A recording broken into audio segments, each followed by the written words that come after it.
Assalamualaikum warahmatullahi wabarakatuh. Kembali lagi dengan saya Maheta Anissa Haku dari Pendidikan Fisika Universitas Negeri Yogyakarta. Nah, di sini saya akan memenuhi tugas mata kuliah Fisika Statistik dari Dr. Subahar MSI.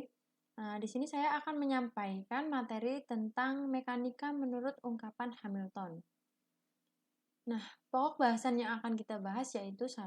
Mekanika menurut ungkapan Hamilton, 2. Ruang fase, 3. Mencari distribusi peluang terbesar, 4. Latihan soal.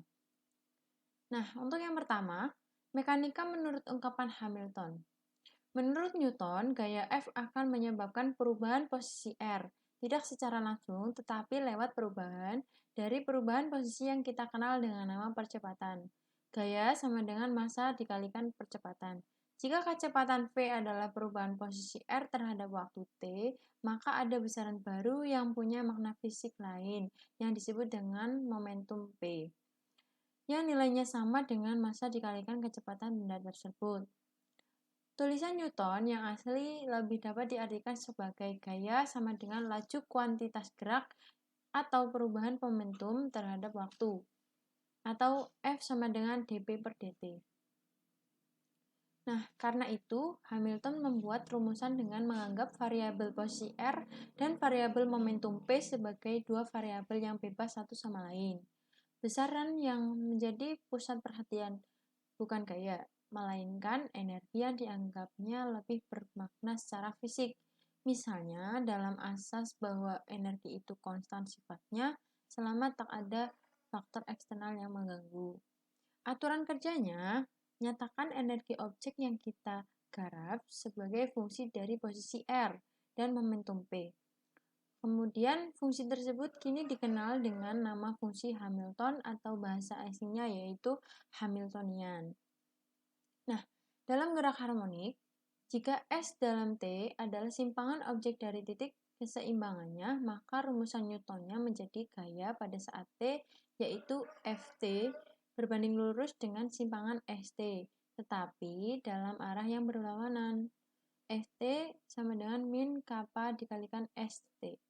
Karena itu, persamaan geraknya menjadi massa dikalikan d kuadrat S per dt kuadrat sama dengan min kappa dikalikan S. Dalam gerak dengan kecepatan yang jauh di bawah kecepatan cahaya, massa itu bernilai konstan. Karena itu, persamaan di atas dapat dituliskan sebagai dp per dt sama dengan min kappa dikalikan S atau sama dengan ds per dt sama dengan seper massa dikalikan P dalam T. Dalam gerak harmonik seperti itu, dikenal adanya energi kinetik dan energi potensial. Besarnya energi kinetik, kalau dikaitkan dengan momentum adalah energi kinetik sama dengan P kuadrat per 2 kali massa. Energi potensialnya didapat dengan menjumlahkan besaran reaksi pada gaya F dikalikan dengan perubahan simpangan ds dari energi potensialnya paling kecil, yaitu titik keseimbangan S sama dengan 0 sampai ke nilai St pada saat pengamatan. Atau bisa kita lihat energi potensial sama dengan integral 0 sampai S dikalikan Fs kali ds sama dengan kappa integral 0 sampai S sds sama dengan kappa per 2 dikalikan S kuadrat. Dengan demikian, maka energi totalnya yang kita sebut sebagai Hamiltonian dapat dituliskan sebagai fungsi S dan P dalam bentuk H dalam kurung SP sama dengan seper 2 kali massa P kuadrat plus kappa per 2 S kuadrat. Jika dikaitkan dengan ungkapan ini, maka persamaan gerak akan menjadi dp per dt sama dengan minus dou H per dou S atau ds per dt sama dengan minus dou H per dou P. Itulah persamaan gerak Hamilton yang menggantikan persamaan gerak Newton. Nah, materi yang kedua atau subtema yang kedua yaitu ruang fase. Pada kasus gerak harmonik dengan dua variabel bebas, ruang fase untuk sebuah partikel yaitu ruang berdimensi 2, di mana sumbu X digunakan untuk menggunakan nilai variabel S dan sumbu Y digunakan untuk memuat variabel P. Titik XY dalam ruang fase tersebut melukiskan nilai X sama dengan S dan Y sama dengan P akan dinamakan titik representasi untuk objek mekanik dengan variabel S maupun P merupakan fungsi dari waktu T. Nah, tetapi keduanya terikat oleh ketentuan bahwa energi gerak harmonik tersebut bernilai tetap. Jadi, berapapun nilai ST dan PT harus dipenuhi syarat bahwa 1/2 massa dikali P kuadrat plus kapam per 2 kalikan S kuadrat sama dengan E0, dengan E0 sama dengan energi awal. Misal kita pilih satuan yang memuat massa sama dengan 1 dan kappa sama dengan 1. Maka dalam ruang fase tersebut, titik representasi gerak harmonik akan berjalan mengikuti lintasan yang berbentuk lingkaran berpusat di 0,0 dengan jari-jari akar 2E0. Karena X kuadrat plus Y kuadrat sama dengan 2E0. Titik awalnya bergantung pada nilai awal T sama dengan 0, yaitu S0 dan P0. Dengan berjalannya waktu, maka lokasi titik representasi juga berubah tempat. Tetapi tidak akan keluar dari jalur yang berbentuk lingkaran itu. Artinya, secara berkala atau periodik akan kembali ke titik awalnya. Nah, lingkaran tersebut akan berbeda jika pilihan nilai awal E0 juga berbeda. Meskipun demikian, lintasan yang berbentuk lingkaran itu tetap akan berpusat pada titik 0,0. Nah, materi yang ketiga, mencari distribusi peluang terbesar. Agar kita memperoleh aturan yang sifatnya umum, maka yang akan kita garap di sini bukan hanya gerak harmonik, melainkan dinamika partikel yang bergerak dalam lahan dimensi 1. Apapun bentuk dinamikanya, jelas bahwa kita tetap memerlukan variabel S yang menunjuk koordinat lokasi variabel dan variabel P yang melukiskan besarannya momentum partikel tersebut. Menurut aturan ketidakpastian Heisenberg, setiap pasangan variabel, misalnya S dan P, tidak dapat diukur secara teliti masing-masing secara bersamaan. Jika delta S adalah ketidakpastian hasil pengukuran X dan delta P adalah ketidakpastian hasil pengukuran P, maka ada aturan delta S kali delta P lebih besar sama dengan H atau ketetapan Planck. Artinya, jika kita ingin mendapatkan S lebih teliti, maka akibatnya hasil pengukuran P menjadi kurang teliti. Untuk menampung asas ketidakpastian Heisenberg, maka untuk pasangan SP, kita dapat membagi ruang fasenya menjadi kotak-kotak yang masing-masing berukuran delta S dalam arah S dikalikan dengan delta P dalam arah P atau luasnya sama dengan H. Kotak-kotak itu dapat diberi nomor indeks berurutan, misalnya KS dalam kedudukannya arah S dan KB dalam kedudukannya arah P. Indeksnya dapat dibuat agar titik S sama dengan 0 bertepatan dengan indeks KS sama dengan 0. Jadi, nomor indeksnya bilangan bulat positif bila S positif dan bilangan bulat negatif bila S negatif. Hal serupa dilakukan pada indeks KP. Kotak tertentu, misalnya KS sama dengan 18, KP sama dengan 37, letaknya pada bidang SP ada di koordinat S sama dengan 18 dikalikan delta S dan P sama dengan 37 dikalikan delta P. Untuk sementara, kita akan membuat indeks penomoran kotak-kotak itu agak berbeda, yaitu berturutan, misalnya dari nomor 1 sampai dengan 1 kali 10 pangkat 9 atau semiliar. Dalam menggarap statistik, kita punya dua cara yang berbeda, tetapi diharapkan hasil kesimpulannya sama. Cara yang pertama adalah membuat objek yang serupa, misalnya atom, dalam jumlah yang sangat besar, nilainya N, 1 kali 10 pangkat 18, dan serentak menyebarkannya pada semiliar kotak yang tersedia. Cara yang kedua adalah kita hanya punya satu atom, lalu meletakkannya secara sembarangan atau acak pada ruang fase kita.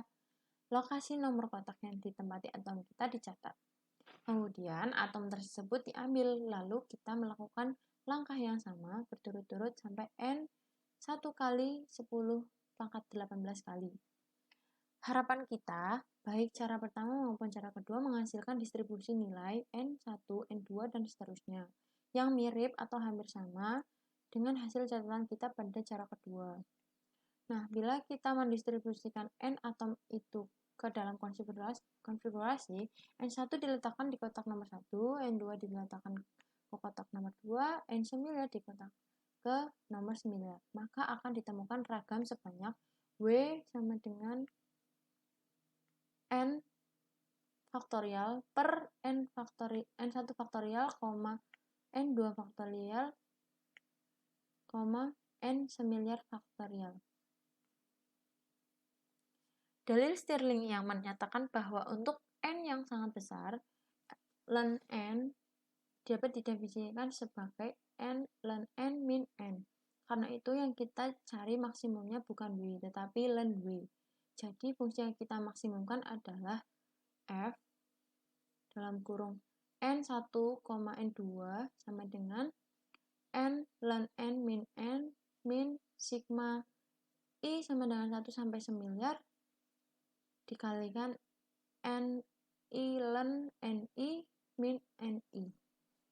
Variabel N1 dan N2 dan seterusnya itu tidak bebas satu sama lain sebab jumlah seluruhnya harus N. Jadi ada pembatasan pilihan lainnya yaitu hanya sebatas yang memenuhi syarat N1 plus 2 plus seterusnya ditambah N semiliar sama dengan N. Menurut dalil pengalih Lagrange, jika ada fungsi f dalam x, y, z yang variabelnya dibatasi oleh syarat g dalam xy sama dengan 0 dan i dalam xy sama dengan 0, maka ada bilangan tertentu alfa dan beta sehingga pada titik xy yang memuat f maksimum berlaku do f per do x plus alfa do g per do x plus beta do i per do x sama dengan 0. Do f per do y plus do g per do y plus beta do i per do y dan seterusnya. Ada dua kendala yang membatasi pilihan kita tentang ini.